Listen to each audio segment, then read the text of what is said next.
Hello! Merry Christmas అందరికీ. ఎక్కడికెళ్తున్నారని చూస్తున్నారా? నేను ఇప్పుడు నా 4థ్ క్రిస్మస్ పార్టీకెళ్తున్నా ఈ ఇయర్‌లో. నా last Christmas party and my favourite. దారిలో ఎళ్తున్నప్పుడు నాకు మంచిగా ఈ డిఫరెంట్ కలర్స్ మందారాలు కనిపించాయి. నాకైతే కడియం ఫ్లవర్ షో గుర్తొచ్చింది. బస్ స్టాప్ నడుస్తుంటే ఇట్లా ఒక మంచి వ్యూ అనమాట. సో, జస్ట్ రికార్డ్ చేశాను. ఇంక తర్వాత బస్ ఎక్కేసి బయలుదేరా అనమాట మా ఫ్రెండ్ వాళ్ళ ఇంటికి. డోర్ కొడుతున్నాను అదే. ఈ వీడియో ఎడిట్ చేయలేదు. ఇట్లనే రాగా ఉంచేశాను. ఆ ఎక్స్‌ప్రెషన్స్ క్యాప్చర్ చేద్దామని చెప్పి. అయితే నా ఫ్రెండ్ ఇప్పుడొచ్చి డోర్ ఓపెన్ చేస్తది చూడండి. Hi! Oh, it's very nice. Just like you. Yo, what's good? నా ఫ్రెండ్ వాళ్ళ సన్ అనమాట. తనకి చాలా చిన్న ఏజ్‌లో పెళ్ళైపోయింది. అందుకే అంత పెద్ద కొడుకున్నాడు. తన యంగే.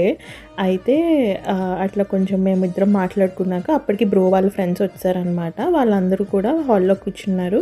మేమేమో బయట కూర్చొని సొల్లేసుకుంటున్నాం అనమాట. ఈ పిల్లలు ఇవన్నీ చూస్తుంటే నాకు అనిపిస్తుంది నేను అప్పుడే ఇంకా ఆంటీ అయిపోయాను అని చెప్పి.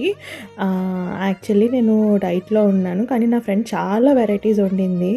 ఇంకా నేను చూసి నేను సరే ఈరోజు చీట్ చేసేద్దాం అని చెప్పి చీట్ చేశాను. మెయిన్ రీజన్ ఏంటంటే బిర్యానీ అసలు ఎంటర్ అవ్వగానే ఇంట్లోకి బిర్యానీ స్మెల్.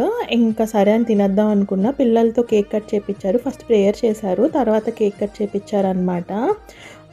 అయితే నా ఫ్రెండ్ చూడండి పాపం కాళ్ళు ఎత్తి మరి బిర్యానీ సర్వ్ చేస్తుంది. తను కొంచెం షార్ట్, అదే ఏడిపిస్తున్నాను. ఇంకా నాకు వీడియో తెస్తుంటే నాకు తీయొద్దు, నాకు దిష్టి తగులుతుంది అని చెప్పాను. ఎనీవేస్ అయితే తను మాత్రం ఆగలేదు, వీడియో తీసింది. ఇంకా తర్వాత చూడండి నేను మంచిగా చికెన్ జాయింట్ తింటుంటే మళ్ళీ వీడియో తెస్తుంది. నాకు ఎవరు దిష్టి పెట్టకండి ప్లీజ్. ఎనీవేస్ ఆ తర్వాత అందరికీ బాయ్ చెప్పేసి ఇంటికి వచ్చాం. మళ్ళీ కలుద్దాం. Bye bye.